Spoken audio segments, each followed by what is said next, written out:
Lows around 13. Saturday night, partly cloudy.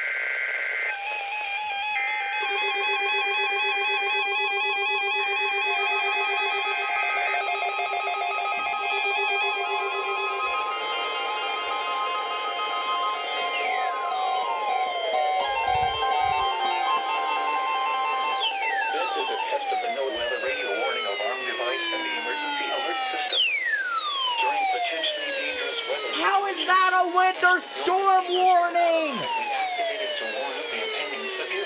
It did the opposite of what this did.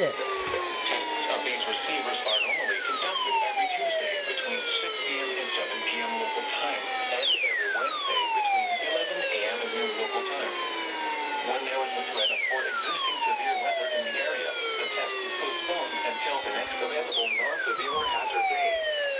This broadcast originates from the National Weather Service Office in Louisville on a frequency of 162.475 megahertz. Reception of this broadcast and warning alarm will vary at any given location. To provide the most consistent warning service possible, the warning alarm will be activated for launches and warnings affecting the following counties. In South Central Indiana, Clark, Floyd, Harrison, Jefferson, Scott, and Washington. In North Central Kentucky, Bullitt, Henry, Jefferson, Nelson, Oldham, Shelby, Spencer, Trimble. That's not a winter storm warning. The test of the NOAA radio warning alarm and emergency alert system. We now return you to regular programming.